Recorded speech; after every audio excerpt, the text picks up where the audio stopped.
भीम को वन में घूमते हुए एक बूढ़ा वानर दिखाई दिया।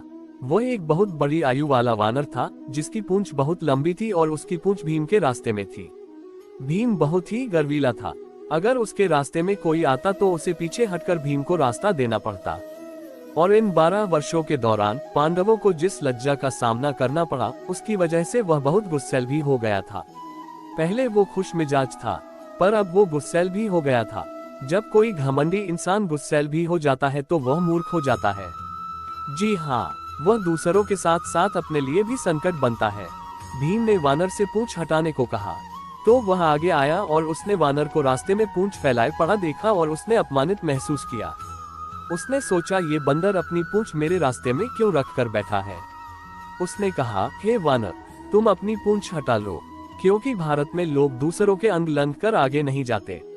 अगर कोई बैठा या लेटा हो तो आप उसके अंगों को लंघ कर नहीं जाते। इसे अशुभ माना जाता है। अगर वैज्ञानिक लिहाज से देखें तो भी यह कई कारणों से गलत है, पर अभी हम उनके बारे में विस्तार से बात नहीं करेंगे। तो पारंपरिक किस्म के लोग दूसरों के अंग लंघ कर आगे नहीं जाते। अगर कोई बैठा या लेटा हो तो वे उसके एक ओर से घूम कर जाते हैं। आप में से बहुत से लोग आदत की वजह से ऐसा करते हैं, क्योंकि आपने माता पिता को ऐसा करते देखा है। क्या आपने ये देखा? हो सकता है कि आपको न पता हो कि ऐसा क्यों करते हैं, पर आप किसी को नहीं लानते। भारत में जन्मे लोग अक्सर लोगों को टाप कर नहीं जाते। तो उसने कहा, ये पूंछ रास्ते से हटा लो, मुझे जाना है। बंदर ने कहा कि मैं इतना बुरा हूँ कि अपनी पूंछ भी नहीं हिला सकता, तुम ही इसे क्यों नहीं हटा देते। भीम पूंछ नहीं हटा पाया और फिर झुक गया। भीम ने कहा, ठीक है। भीम ने हाथ नीचे किया और पूंछ को हटाना चाहा, पर वह तो टस से मस नहीं हुई। उसने अपने दोनों हाथों का जोर लगा दिया, पर फिर भी पूंछ नहीं हिली। भीम को विश्वास नहीं हुआ।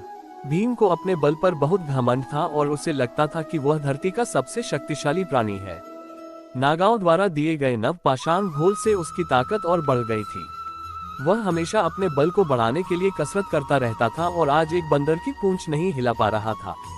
वह इस अपमान को सह नहीं सका। उसने अपनी ओर से बहुत कोशिश की, पर उसे उठा नहीं पाया। फिर वह अपने घुटनों के बल बैठकर बोला, आप कौन हैं? अगर मैं इस पूंछ को नहीं हटा सका तो आप केवल वानर नहीं हैं। आप कौन हैं? तब वानर ने अपना परिचय दिया। तब उस वानर ने बताया कि वे रामायण काल के हनुमान थे। रामायण महाभारत का ही एक अंग है। बहुत समय बाद वाल्मीकि ने इस कथा को एक महाकाव्य के रूप में अलग पहचान दी, अन्यथा रामायण महाभारत का ही एक अंग थी। यह एक लंबा महाकाव्य था। वाल्मीकि ने इसे अलग किया और राम का महाकाव्य बना दिया, अन्यथा वे भी कृष्ण के पहेलीनुमा जीवन में खो जाते राम की सादगी। तब हनुमान ने कहा, भले ही तुम्हारे पास कितना भी बल क्यों न हो, अगर तुम्हारे पास श्रद्धा और विनय नहीं है तो तुम्हारा पतन होगा। तो ये दो सबक जो अर्जुन और भीम के लिए थे, उन्हें एक तरह से उन दोनों के लिए रचा गया था, क्योंकि उनमें इन गुणों का अभाव था। अन्यथा सब ठीक था, केवल उनके भीतर थोड़ा घमंड था। उन्हें लगता था कि उन्हें कोई नहीं हरा सकता। उन्हें लगता था कि वे कुछ भी कर सकते थे। कृष्णा चाहते थे कि दोनों भाई अपना घमंड त्याग दें। कृष्ण उन्हें निरंतर याद दिलाते रहते थे, यहाँ तक कि रणभूमि में भी उन्हें बस यही याद दिलाते रहे। इससे कोई अंतर नहीं पड़ता कि आप कौन हैं, दूसरे पक्ष के लोग मूर्ख नहीं हैं, वे भी योग्य हैं। घमंड मत करो, तुम स्वयं को मार दोगे।